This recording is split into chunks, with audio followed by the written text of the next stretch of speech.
This is Pop Culture Yearbook. On this show, we pick pieces of pop culture that were important to us in a given year. We then discuss memories and dig into those movies, albums, shows, and more. I'm Brad. I'm Pete. And I'm Giff. And we are here to start a new series that Pete has named Spooktacular. I thought of that myself. Well, you said that, Pete, in the last one. I heard that. But I was actually changing the title on my doc tonight from spooky to spooktacular, and it auto-corrected to spooktacular. Nice. So you did not invent that word. That's like apparently... I guess in the lexicon. Pete did invent it, and it entered the lexicon that heavily, that quickly. That's right. I came up with it credit. years and years ago. Many people listened to our last episode. Right. Just like that. Yeah, Webster already contacted Pete to put it in the dictionary. A Halloween-themed spooktacular series. Pete, why don't you let us know, because you kind of decided this, so why don't you kick us off? Open the non-yearbook for this month. Is there like a spooky yearbook, like a spell book or something like that that we could say that we're doing? Like a Harry Potter book of spells. Like a Ouija board. Let's open the Ouija board. Let's all put our hands on the Ouija board. That's not a Ouija board, Gifford. Little lower, Brad. Little lower. Oh my God. So much for keeping it clean. Right. Well, I just thought I'd start out the Spooktacular edition by kind of going around. We'd talk about what our best memories were as adults enjoying Halloween. And so I'll kind of go into it. I guess my first best memory was probably right after I met Jenny. And it was kind of like, I see what she's all about here, because you'll remember that we met in October of 1995. Which we discussed ad nauseum in a previous episode. Ad nauseum, right. But we met October 19th, so it was right before Halloween. So our first big party that we went to was a Halloween party, and it was in college, and there was this huge fraternity party. It was a big frat party out at a barn in the middle of nowhere, and it was well funded and everything, because you would wear your costume and then you'd get on a bus, and it was they hired all these private buses that would bus you out there, and it was everything that you could drink the whole night. And they had a live band. I think it was a live band. No, it was not a live band. It was a really good DJ though. And it was upstairs, downstairs, and they had a full bar and everything. For some of us who are under 21 even, but it was just an amazing party. Sophomores, right? Yeah. So hey, Pete, can I clarify something? Yeah. Jenny, she's not a big fan of Halloween, right? And dressing up. She enjoys her Halloween a little bit. Yeah. This is what I know. But this is where this gets to my point earlier about you really kind of started to get to know Jenny and find out what she's all about. Yes, she goes nuts every Halloween, still does. You've never had to wear any couple costumes and maybe get made fun of, have you? No, never. There is no Raggedy Ann picture that exists at all. Oh, and my definitely I wish there weren't. No, it's all fun. We have fun every time that we do it. So that year, though, we weren't dressing up as a couple. I didn't know what she was going out as, but I went out as Hannibal Lecter, and so I had the mask and everything, and my hair was slicked back, and so yeah, it was a really great time. And there's a couple of other college parties like that. Yes, you're right, Brad. We did go as Raggedy Ann and Raggedy Andy. We went one year as Grease, because there's another couple that we were good friends with, and they went as the girls went as the Pink Ladies. We went as the T-Birds and whatever. And I just, all those college Halloween parties, every single one was a blast. So I do kind of miss those. And then yeah, there's a few that you had mentioned, which I'm sure that you'll get into as our young adulthood parties that we had hosted some, and we attended a few others. And but now it's just I really do enjoy going out trick-or-treating with the kids. This is a great neighborhood that we're in, and taking them out is always a lot of fun. And there's a few houses that are just down the street that will give drinks to the adults every year. They'll like pour shots and everything as you're trick-or-treating, so it's always fun. No, I guess anything unless he's hammered. So that's correct. I'm working on it right now, as a matter of fact. Yeah. That explains half our podcast right there. If only. Yes. No, I'm good. So with that, let's turn it over to Gifford. So I was trying to remember some of these from young adulthood. Brad, I was trying to remember, we had Norgard in town one Halloween. Yeah, that was the Hummel and Chris's there's one. House on Selby. So I just remember, like, we just took some bed sheets and did togas. And yeah, we you went guys to, had like, togas. I was here as Jesse Ventura, which I'll get to. Okay, and we went to like a craft store and bought like stuff to make like a crown, like a thorn crown. Yeah, because it was like you two, me and Kim, and so Kim was like helping you get these things together and figuring out what to buy, and kind of a last minute deal. Yeah. So that was I don't even remember which house we went to. It was at Hummel and Chris's when they lived on Selby down by Snelling in St. Paul. God, I've got a horrible memory. So in college, when I was at my fraternity, we would do a hog roast in the fall, and out at a farm, and we'd go and do like a hayride. We'd buy a pig and do the hog roast for a dinner, and we would invite alumni. And one year, I remember we did it with a costume party.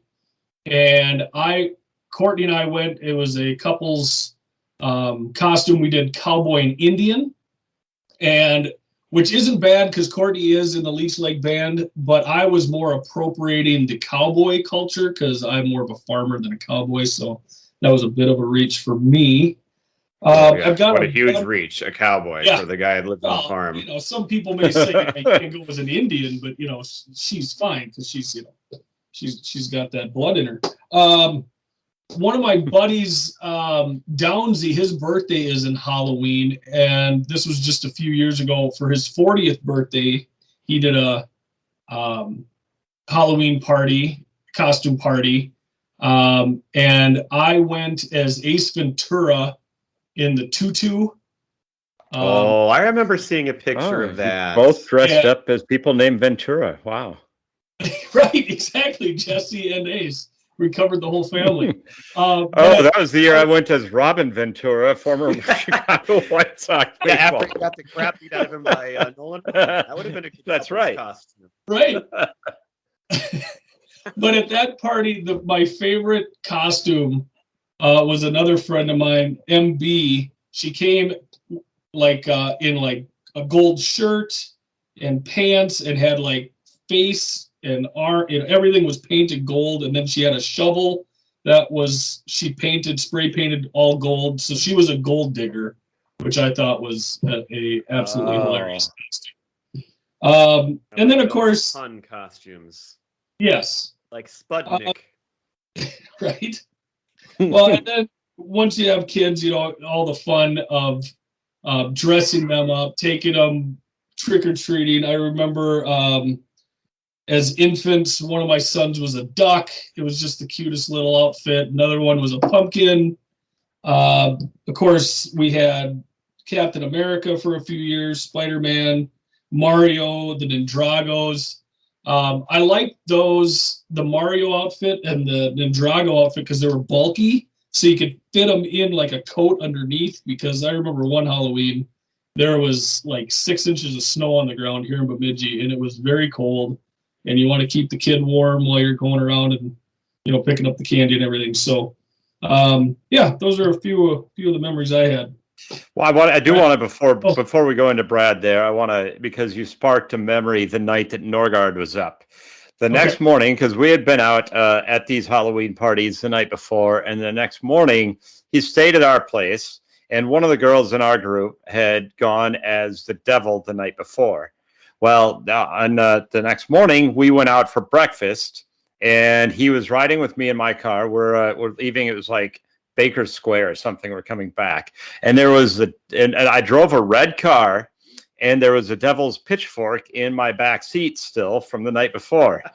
And so we're just driving back to the apartment, and Norgard is in the passenger seat, and he sees a cyclist just riding on the side of the road. He grabs a pitchfork, rolls down the window, holds it out the window, and goes, "Better ride faster! Big Red is coming to get you!" Oh my God, I remember that story too. And that's just one of many stories of Norgard and cars. And that is Norgard. Oh God, yeah, we don't. Yeah, let's not get too far into Norgard. Well, there's a whole episode of that. I'm not even referring to just one thing. You're right. Right. All right, is it my turn then? Yes. Now you can go, Brad. That's a good one there, Pete. Thank you. So I am not a huge Halloween guy. We're going to talk more about our childhood Halloweens at the end of this month because we're going to watch some Halloween specials. But as an adult, there were a few times where it got a little more exciting. The thing is, if you can find the right costume where it feels like that's actually worthwhile, then that makes it more fun.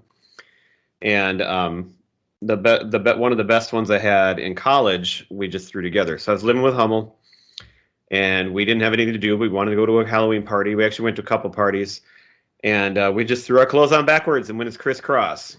And we won a prize at the second party we went to at the dorm. So that was a really fun night. And the pictures we have are still fun with that.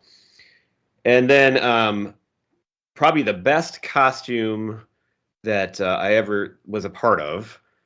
My wife dressed up as Towley from South Park, and I was Mr. Garrison.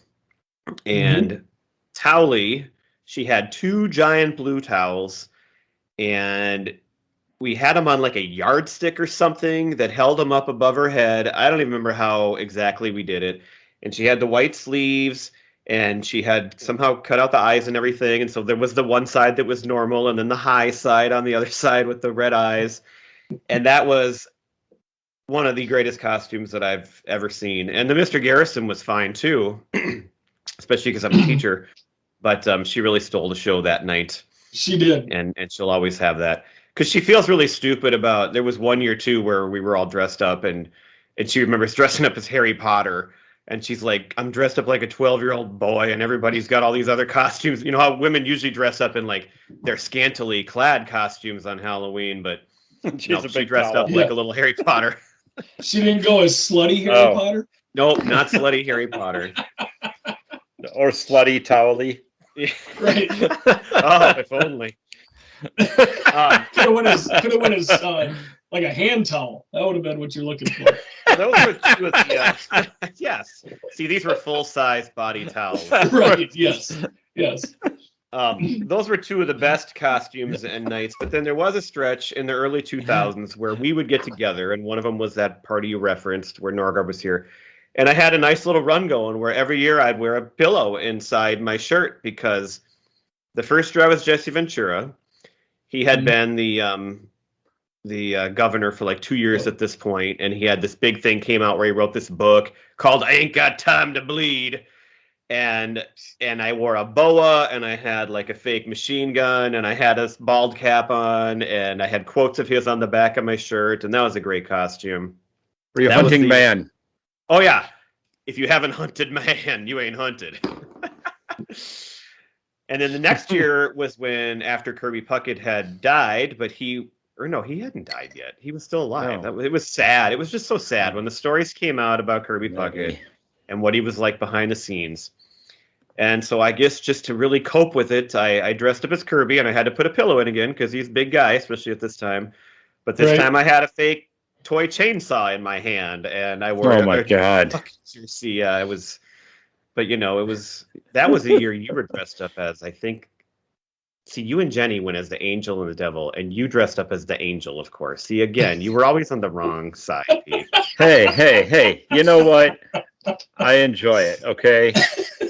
And then finally, the third year, I had nothing else to dress up as, but I really liked the whole pillow theme, so I had a pumpkin shirt, put the pumpkin over it, but I had like a green little beanie hat for the stem, and I put a little flashlight inside that turned off and on for the pumpkin, and everybody loved that one too. So, by the way, in my defense, pretty much ended it there. In my defense, I was a slutty angel. Yeah. Well, and with Brad's pumpkin outfit, as the night went on, that flashlight just went lower and lower into his costume. And then with the kids, as you guys brought up, they are way into it. They always loved Halloween. They're now a little older where we don't go trick-or-treating anymore. If they go without us. But last year my son had one of his first parties, and it was great. But their little costumes, even though I'm a big Halloween guy, I loved their costumes. Mm-hmm. Isaac's first one, he was Snoopy. He just had this headband on with little ears, and we painted his face, and I can still see that picture. It was the cutest thing that I've ever seen. So I think I might post that picture on the with his permission, of course, because he's on there now. Yeah, so I can put it on there and make him see it. I should find the duck and the pumpkin costumes for my kids' first Halloweens. We should all pick one from our kids and then put it together. Right. Well, and then we should probably throw. I think if you got a picture of the Towley and Mr. Garrison. Oh, we got that. And definitely the Raggedy Ann and Andy. We need that one. Doesn't exist, that picture. Yes, we'll get on the social media and get that cooking. So everybody go check that out. So Halloween's a scary time, and Pete wanted to talk about scary movies. So what's your topic here, Pete? So the movie that I picked was actually one of my favorite experiences going to a horror movie, which was what year did this movie come out? 1999 or so? 1999. Something like that? Yes. The Blair Witch Project. There's so much buzz around this movie, and I was so excited to see it. I remember it was playing at the Uptown in Minneapolis. I don't even know if it was at any of the regular theaters at the time. Well, it was because it was out for like 2 weeks, but I saw it the opening night at the Uptown, but like 2 weeks later, I think it went into like wide release. Okay. It was such a huge sensation right away too. I know I saw it at the Uptown. I'm pretty sure that I saw it before it did go into wide release, so it was pretty early in the game. I think that the people that I went with were my brother and Hummel. I think he went in my interesting. That so, but I remember it being a sellout crowd, and we weren't able to even all sit together. We had to find like 3 just random seats, but it's a theater, so it didn't matter. But I just remember this being we've talked in the past about movies that can be effective without spending a lot on special effects, or that to me is an indicator that it's a really great movie. I mean, especially horror movies or action movies, really anything. I really don't care about special effects. I'm not moved by it, or CGI, whatever. It doesn't interest me. But if a movie can get you with basically having nothing, no special effects, just the actors and just the what's going on in the movie without anything added onto it, then it's a really great movie. And I just remember going into the Uptown and just being absolutely riveted start to finish with this one because it was so real. It was like a regular home video, these regular kids, no famous actors or anything. It was so believable. And I remember the hype leading up to it. A lot of people actually thought that this was based on a true story and these kids were really missing. And this video was real. And I can see, watching the movie, why people thought that. And then just kind of how it built up to the climax at the end. It was just absolutely terrifying. And I just remember being totally freaked out walking out of that movie. Now, when I watched it the second time, this time around, it just didn't have the same effect on me. And why don't we hold off on that until later? Okay. All right, I'll because shut up. I think That's right. let's focus on that first viewing first. Just my opinion here. No, please go ahead. Why don't you guys talk about your first viewing? Let's start with you, Brad, since you're so anxious to speak here. Hey. Well, you did say before we started recording that you're in a bad mood, so I can tell. No, a lot of what you said, I'm going to just kind of double down on. But this was, so I am not a horror movie guy at all. Never was. Growing up, I never saw any Nightmare on Elm Street. None of them. I have now seen 3 movies that I never thought I'd see in my life because we're going to discuss them in the next 2 weeks. But this one was different. And like you said, it was just this brilliant, story and marketing. And it just got everybody's attention. And even though I knew going in and it wasn't real, like it was, you knew that by then, but you still had this feeling like, what if it is? Or what if, and even when I watch it now, I still get like all the interviews. Like I'm watching the interviews at the beginning and I'm thinking like, are these all staged? Because some of these really seem like just normal everyday people talking that are not actors and nothing. And so it was just so well done. But so we went on opening night. It was July 14th of 1999. Me and my wife, who I had just actually started dating a few months earlier, and then Dave from this podcast and his wife, Sonia, we were going to go together. And I was in charge. So it was a Saturday, or no, it was a Friday. But I was working at that job where I graded standardized tests. But I could leave early, and I went down to the Uptown in the early afternoon. And I was in charge of buying the tickets. Like, I'll just go pick them up after I leave work here because I can work like a half day or something that day. I get down there, and I get up to the theater, and the line is literally wrapped all the way to the end of the block, around the corner, a complete another block down, past like every store, all the way like off of Hennepin Avenue. And I'm like, are you kidding me? What is going on? And so I kind of panicked, and I'm like, well, I'm not even going to get these tickets. So I called Dave. But we didn't have cell phones. I had to go into a Lund's grocery store right there by the end of the line.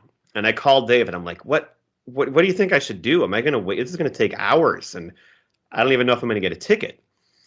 And he said that he could leave work pretty soon, and he was going to come down and like hang out with me. And so, okay, that's great. I'll just wait in line. So probably about 10 minutes after I called him, the line starts moving, and the line just moved really fast. And I got the tickets, no problem. But then, there's no cell phone. So I'm like, okay, Dave's on his way. So right across the street, there's a McDonald's. So I went there and sat there for like an hour just waiting for him to show up. Just let him know, okay, you don't need to come. And but we got the tickets. The 4 of us went down there. We went out to eat before. It was this great night. But we went in, and like you said, Pete, it was an experience that you cannot replicate, which I've realized watching it again here. It was a one-of-a-kind thing. It was amazing to be in the theater with all the people and the darkness. And I was legitimately like freaked out afterwards, walking back to our car. And it was just an awesome night. And so that was my experience with the first one without getting into the real movie yet. But so. Giff. Awesome. Right. I should have went first because I watched it for the first time on video. I didn't go to it in the theater. And the marketing for it was excellent. It was kind of like viral before there was such a thing as viral. Well, yeah. It was like the early parts of the internet. So. Yep. Yeah. So I mean, just the fact that, these are. Nobody knew any of these actors. They actually used their real names as the character names in the movie, so it's them on screen. None of the people that are, like Brad was saying, these people that are interviewed at the beginning of the movie, like their only credits are this movie. Most of them, this is the only thing they were in, so you don't recognize anybody on the screen. So because you knew, except for the guy that looks just like Dave. Yes, I had that written down. You thought that too? Yes. The sound guy? Yeah, Mikey. Yeah. Well, we said that at the time, and I kept thinking it again while watching this movie. He looks exactly like Dave. Yeah, it's uncanny. That's part of the experience. I am curious though, Giff, that because if you watched it on video, like me and Pete had this experience. So what did you like? Did you even like it that much, or what? Because like it was such a big difference to watch it, I think, amongst all the people. Well, So and I'm glad sure, you have I'm a sure different it was. experience. But see, I am a bit of a horror movie guy. Yeah, you are So apparently. I enjoyed the aspect of found footage. It's different than what I had watched before. So I enjoyed that portion of it. And like Pete said, the way they build suspense in this is excellent. There aren't any special effects The first time you other watched. than the shaky camera, which can make some people sick just watching it. That's another level. Yeah, that was a big thing. A lot of people did not like it because of that. They actually got sick. But that's how the video would be if it actually happened. Right. It makes it more real. It makes it, come to life more and bring it, right to you. And I think that's another great effect that the movie possesses. But Brad, when you were talking about the interviews with the people, at the beginning of the movie, one of the freakiest things of this movie, and this is why, again, you know it's not real, but in the back of your mind, you're like, is it real? Because they were interviewing that one woman with the child. This is the best. And when that little girl, when her mom is talking about the Blair Witch, and this girl just starts fussing. No. Don't say that. She's like, swinging at her mom's mouth, like, don't talk about it, because if you do, then the Blair Witch is going to come. I mean, that was And if you haven't, that girl was like 2 years old. She wasn't like a 5-year-old. There's no way she could have been prompted to say that, to do that. There's no way. There's no way. That was my first note about the movie right there. You just right. Said it. Oh, it's so freaky. That was such a wonderful part that was accidental and wonderful that really, I think, set up the beginning of a movie. The other one that I thought that made me just question that was the two fishermen out on the river. They did not seem like any of that was scripted, or like they just seemed like the two most random guys. And that's where I had to look it up again and see. So I get that the story's fake, but is this a real myth in that area that people talked about? But it wasn't. It doesn't seem that it was. I actually thought that about the woman at the beginning. She was kind of trailer trash. That it was the same kind of thing. I thought she was extremely believable in that role. So, but the same thing. Well, and those fishermen, like you're talking about, like they would sit and interrupt each other. Like, oh no, that's not right. No, it was so natural. It was so natural. Right. Yeah, and those guys aren't regular actors. Like they don't have any other credits.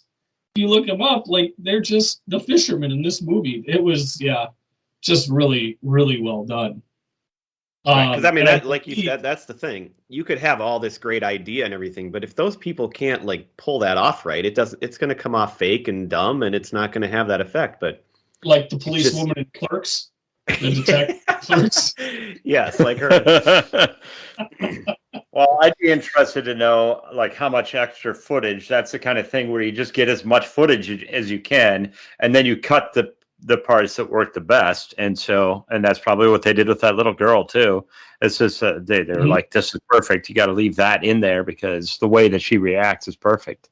I think we might have cut you off before you finished though, Giff. So like your first experience on video, like what you felt, and well, since you're a big horror guy, I'm going into it for a horror movie experience. So like I just wanted to see another genre. Like I like, as we'll discuss this throughout the month with the different movies that we watched, and we'll have our, favorites and things like that. I mean, I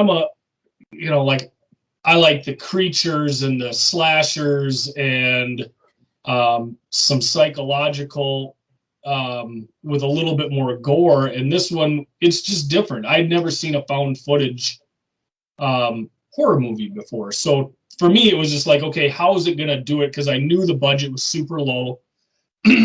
And I just wanted to see how they were going to make it work and how they could actually build that suspense and draw you in. So I kind of went into it more of as an academic endeavor, I guess, rather than like a entertainment experience.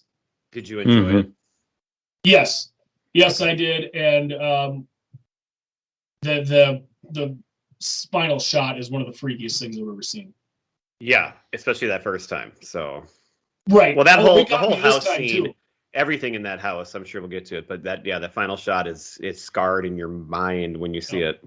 It got Right. me again this time. I had goosebumps, and I knew it was coming. And I've seen this movie probably 3 times now, and you know it's coming, and it's so creepy. And that's what I love about it. There are no frills. It's one of the lowest budget horror movies for what it made. They did a great job with it. Well, and I think, again, I guess we could jump into the end, but the fact that it ends right there, it has to end there. But I think that's Right. some people that didn't like it, it was just too abrupt. But you got to know going in that there's only one way it can end. And so if you had something somehow after that, that would probably ruin it. And so you just have to accept that. That's it. That's it right there. The whole idea that it's found footage, so it right. These there is no people more don't footage. come out and go, here's the stuff, and put it out there for a movie. No, they're not coming out. Like, it's found footage. So yeah, I just really enjoyed how they made the whole thing work.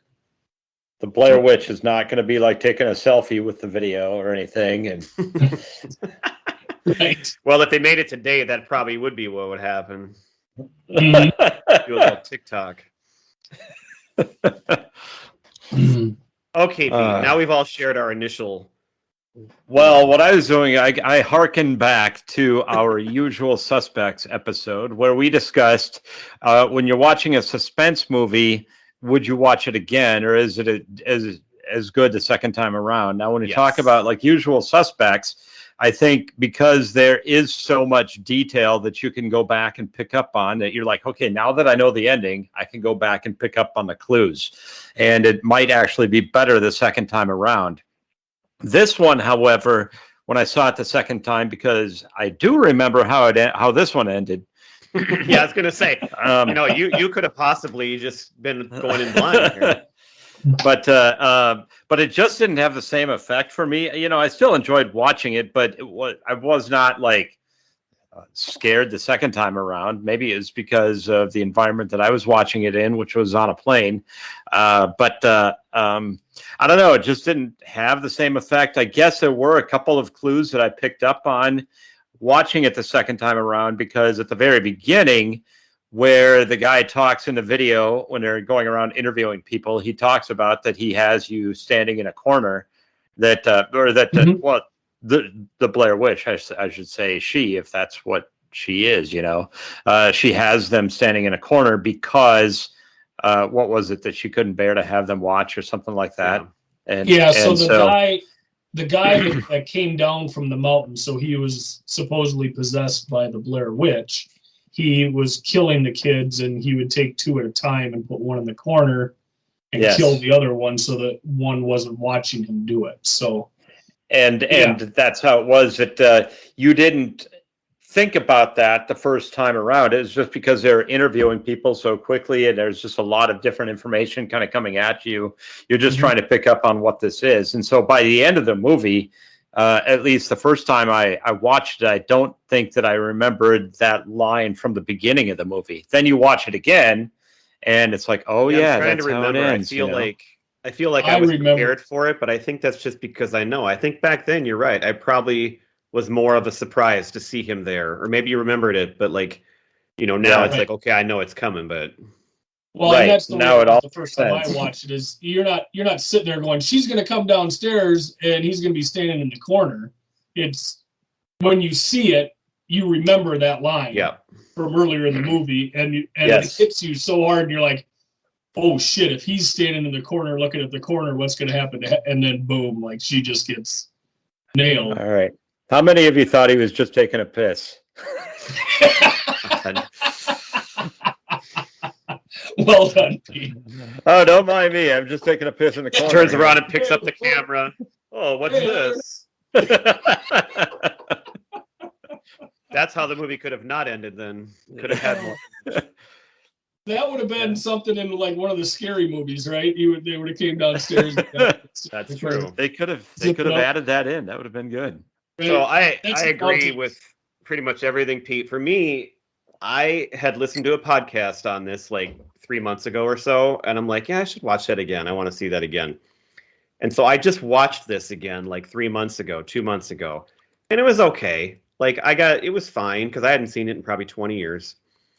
And so it wasn't very scary, and I was just watching it at my house by myself, but it was okay. But then you picked it again, and so I had to watch it again. And I'll tell you what, watching it for the third time, shortly after that, I just couldn't get through it quick enough. I was annoyed from beginning to end because once you see it that many times, it's just like, this is not entertaining. And there's nothing suspenseful about it anymore. Nothing at all.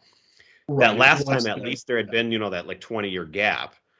So, I had a pretty bad experience this time watching it because I just couldn't handle it anymore. I thought they were such spazzes. There was so much screaming, and it just didn't seem like the characters were far enough into it to be screaming as much as they were at the beginning. They were just kind of over the top. And there was just so many things they did that were annoying. So I actually started fast forwarding towards the end because I couldn't take it anymore. So, but that's just because I happened to watch it recently. That time I had an experience very much like yours, where it was fine. But I would suggest, Pete, don't watch it again soon because I don't think you'll enjoy it. I'll wait 20 years. Yep. And then I'll watch it again. All right, noted.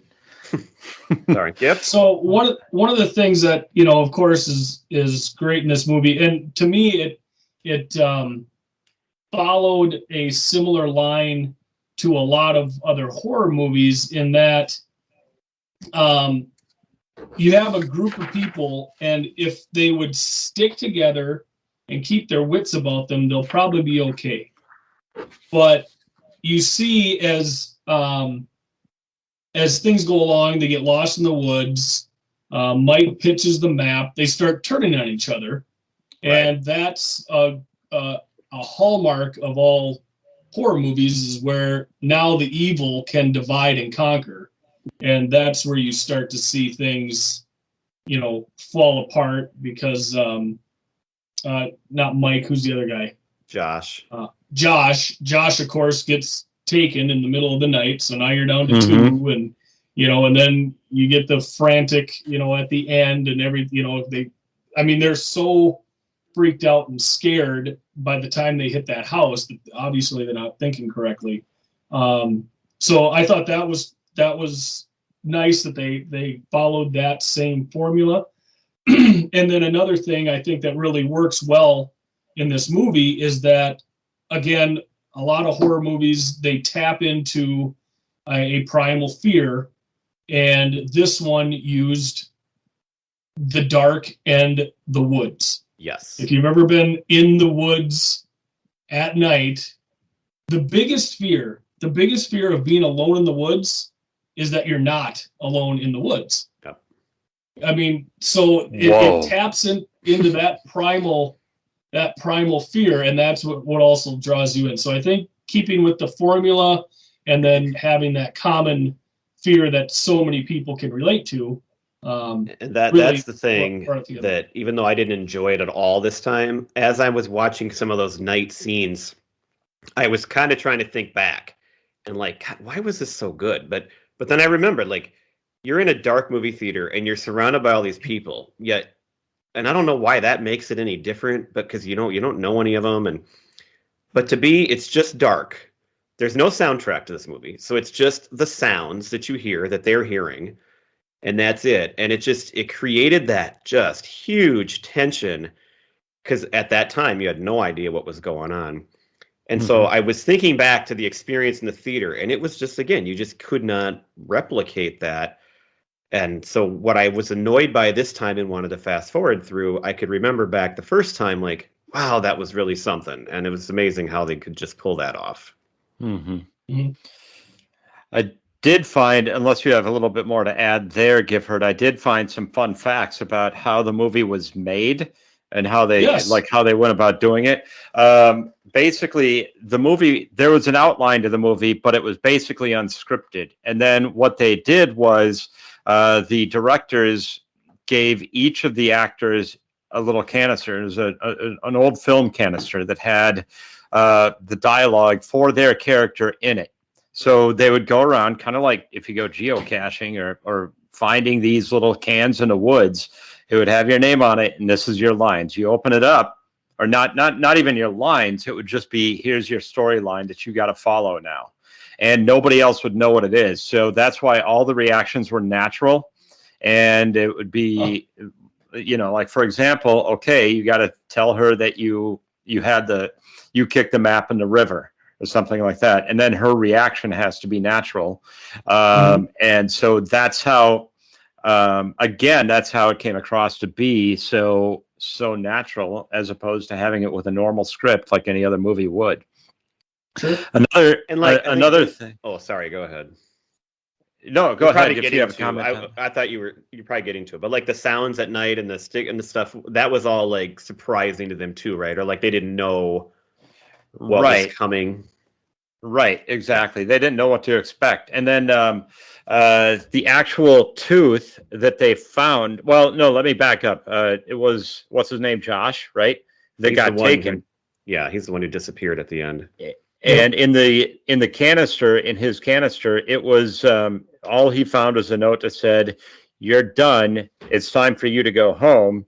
And in the middle of the night, when everybody else is asleep, you have to sneak out of the tent. And if anybody does wake up, just tell them that you're going out to take a piss, and then you're not coming back. And so then he got to be done early, and they took him to Denny's for breakfast, and that was it. So that was like his first full meal in like 8 days. The other ones are, because that's how they did it too. They actually had them starving. They didn't give them much food and water and that kind of stuff. So it actually did start to wear on them after that many days just being out in the woods. The other thing that I found was that when they're auditioning for actors, they wanted ad lib actors, people that could, just make it up on the fly. And so when they brought these actors in, they just asked them one question, and they said, okay, you're in prison for murder. Your sentence is 20 years, and you've been in prison for 10 years. You need to convince me why you should be eligible for parole. Okay. And then the ones that had the best ad libs were the best. Now, the actress that played Heather, which of course her name was Heather, she immediately, without missing a beat, looked them stare in the eye and they said, "Why do you think you should be up for parole?" And she immediately said, "I don't think I should be up for parole." And so that like terrified the directors enough to where that's how she got the role. I think I read that one too. Am I hearing a cat? Yeah, well, that was must a be cat at that was Pete's just house. let in there. Sorry. Adding to the effect. You don't know what kind of spooky sound effects Spooky that you're going to get on this show. Yes, it is a black cat, as a matter of fact. Oh, very spooky. Sorry. So, anyway, I thought that was a good little a little tidbit there. The movie was on a budget of $60,000. Immediately after showing it at Sundance, it was on a midnight screening at Sundance, and it immediately sold. They sold the rights to Artisan for $1.1 million, like within 2 hours of it showing for the first time. So a little. And it was the most profitable movie ever made for a while, or at least for sure horror movie by far, because of that budget. A stat that says the 41st most profitable horror movie ever. I think I saw that. That doesn't seem to make any sense. That can't be possible. Well, what horror movies have made? Unless they're referring, I guess it depends on what gets defined. Like, I guess if you throw the Silence of the Lambs and things like that are more, the thrillers. I don't know, but that seems crazy. The paranormal activities movies, they don't have very big budgets either, and they had a wider release and a bigger release. And, I don't know. It still made like $200 million, right? I mean, that's just maybe in the first week or something, or $248 million at the box office. So I mean, it's hugely profitable. There's no doubt about that. One of the fun little facts that I like that I found was that Heather's real mom received sympathy cards from people that believed that her daughter was either missing Oh or dead. yeah, That I was mean, part how of it. freaky. Yep. I came That across is- that too. They actually kept the actors out of the public eye. Like they Mhm. had to stay home for Well, like you a kind of month or had to. whatever. It's Right. brilliant. It's just, I mean, the movie is well done for what they're doing, but there's so much outside of the movie itself that was just brilliant. And really, it was a fact of great timing too when they made it, which we get into at the end, or I'm not sure, but because you couldn't make that movie today. You could Mm-mm. never, it would never get done. No. When you say Because you had timing, the internet, but it was still pretty early on. People didn't have cell phones. And so you could get all these stories out there and people could find them and hear about them, but there was time in between and there was no social media. Nothing could come out and ruin Yeah. it. And so, Right. because of the timing of when they made this movie, it was just, and whether they did it on purpose because they knew it would work that way or it was just all kind of, luck of the draw, it was just the perfect timing. It was the perfect timing to throw this movie together, and they could do all that marketing and all that storytelling and be effective with it. speaking of timing, the last day of filming, or the filming ended for this movie on Halloween night. So Did it that really? was a little extra tidbit where the actors, when they finally were done after all this, like 8 straight days of literally being terrified, they said it was very surreal coming in and they seeing everybody in costumes Everybody. and all the whole Halloween thing. They almost couldn't take it. So, Brad, you talked about the marketing on that. The film's official website launched in June of '98. Oh yeah, like way ahead. And they had on there, they had fake missing posters, like police Yep. posters I've saying seen these those. people are missing. And so they started marketing this, well before it came out, a year before, with the online presence. And like you say, I mean, the internet was, still relatively fresh, no social media. So, it kind of came in bits and drabs, and I don't, word of mouth, I think, kind of spread as well. And that's why a lot of people kind of bought into the whole idea that it Well, may and be the kind of like social true. media that there would have been, like, because there were chat rooms and stuff. But Right. that's probably even better because that's where underground people could really tell stories and they could kind of spread and just organically grow that way where people have no idea if it's true or not. And, unlike, I mean, again, with cell phones and it just everything would change from there. So, Right. Well, even the quality of the video. I mean, if it were today, these 3 kids would all have cell phones, and just their iPhones would be much better quality, and I think it wouldn't have made for as good of a movie. And you might have had cell service and a map app that would get you out of there. well, right, yeah, they're not going to get stuck in the woods. Most GPS. Right. Or Well, they could have wrote in that they could have wrote into the script that their batteries died, something. I don't know. Right, but it's still they'd have to work around it. Let's say that. I think that with a lot of shows. I mean, Jennifer Aniston said Friends wouldn't be any good if it came out today because everyone would just be on their phones, and half of the dilemmas that the shows were revolved around, I mean, they could be solved with iPhones today. So with a quick text or call.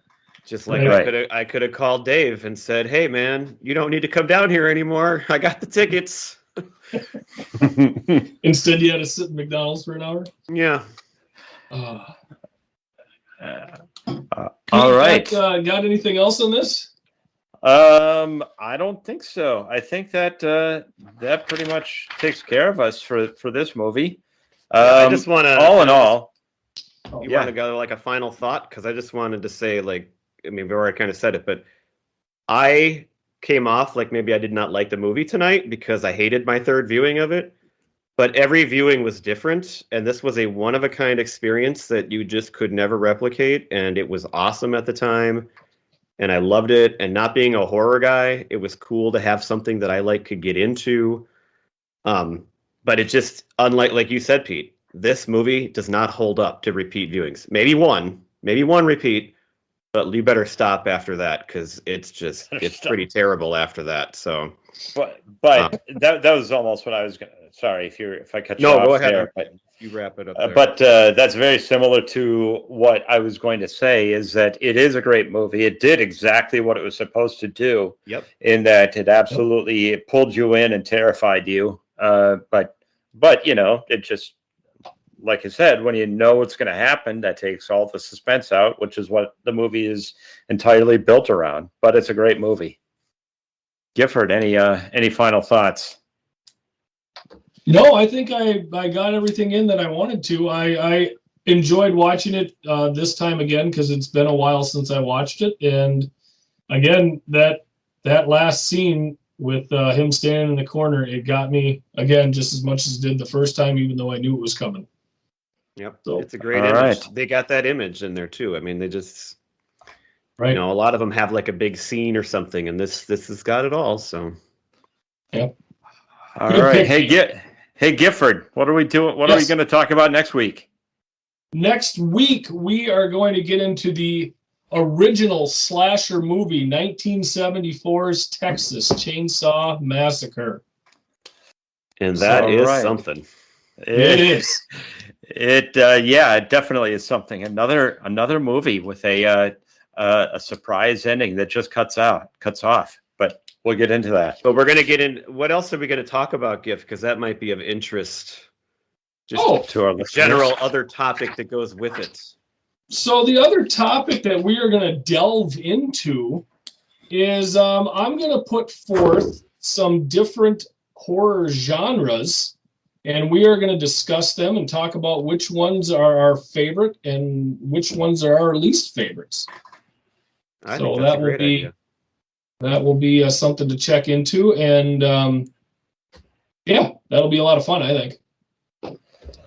All right. To it. I am too. Hey, Brad, what should our listeners do? Well, they should go on. What'd you say there? If they're on social media, for example. Well, they should follow us on Twitter and Facebook. They should interact with us on those sites, and they should rate and review us on wherever you can, specifically Apple iTunes being the most common one that we have. Did you say we're getting into TikTok now, too? That might be a little down the road yet. Oh, not there yet. Okay. But it is on the horizon as a potential something. Awesome. Ooh, little teaser. That's what we need is a visual medium. All right. Well, thanks everybody for listening. We'll let you go with a little Preacher Row. All right. Adios.